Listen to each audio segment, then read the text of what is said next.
Venezuela crisis. ఒక tea తాగే ఖర్చుతో కార్ ట్యాంక్ ఫుల్ చేయొచ్చు. ప్రముఖ క్రూడ్ ఆయిల్ రిజర్వ్స్ ఉన్న దేశం అంటే మనకు ముందుగా సౌదీ అరేబియా గుర్తుకొస్తుంది. కానీ విషయం ఏంటంటే సౌదీ అరేబియా కంటే ఎక్కువ ఆయిల్ రిజర్వ్స్ ఉన్న దేశం వెనిజులా. ఒక కాలంలో లాటిన్ అమెరికాలో అతి ధనుగుడుగా నిలిచిన ఈ దేశం ఇప్పుడు ఘోర ఆర్థిక సంకటంలో కొట్టుమిట్టాడుతోంది. పొలిటికల్ ఇన్స్టెబిలిటీ, తప్పైన ఎకనామిక్ పాలసీస్ మరియు కరప్షన్ వల్ల వెనిజులా నేడు ప్రపంచంలో అత్యంత దరిద్రమైన పరిస్థితులను అనుభవిస్తోంది.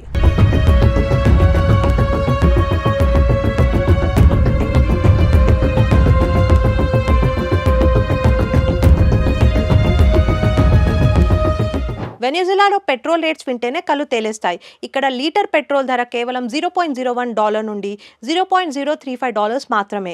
భారతీయ రూపాయల్లో చెప్పాలంటే లీటర్కి ₹1 నుండి ₹3 లోపే ఉంటుంది. ఒక సాధారణ కార్ ఫ్యూయల్ ట్యాంక్ అప్రాక్స్ 50 లీటర్స్ని ఫిల్ చేయడానికైతే అక్కడ ₹50 నుండి $150 మాత్రమే అవసరం. చాలా దేశాలలో ఒక కప్ టీ రేట్ కన్నా, ఒక 1 అవర్ పార్కింగ్ ఫీ కన్నా కూడా వెనిజులాలో పెట్రోల్ చాలా చీప్గా దొరుకుతుంది.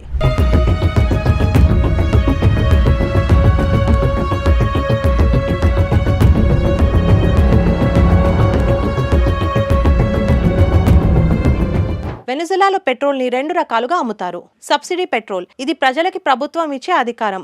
దీనికి లీటర్కి ఆల్మోస్ట్ ₹1 మాత్రమే కాస్ట్. దశాబ్దాలుగా ఈ సబ్సిడీ కంటిన్యూ అవుతోంది. ప్రీమియం పెట్రోల్, దీనికి సబ్సిడీ ఉండదు. లీటర్కి అరౌండ్ ₹42 వరకు ఉంటుంది. వరల్డ్ మార్కెట్ ప్రైజెస్తో పోలిస్తే ఇది తక్కువే, కానీ వెనిజులా ప్రజల ఇన్కమ్తో పోలిస్తే ఇది కూడా భారమే. అపారమైన చమురు సంపద ఉండడం వల్ల వాళ్ళ దేశం ముందుకు వెళ్లాల్సిన బదులు వెనక్కి వెళ్ళింది అని ఎక్స్పర్ట్స్ అంటున్నారు. పెట్రోల్ మీద అధిక సబ్సిడీస్ వల్ల ప్రభుత్వ ఆదాయం బాగా తగ్గిపోయింది.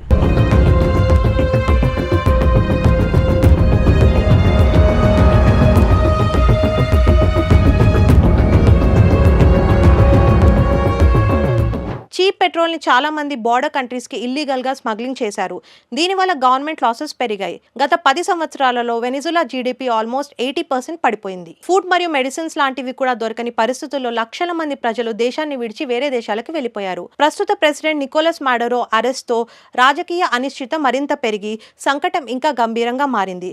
అపారమైన ఆయిల్ రిజర్వ్స్ ఉన్న దేశం కూడా తప్పైన నియమాల వల్ల ఎలా నాశనం అవుతుందో చూపించిన జీవిత ఉదాహరణ వెనిజులా.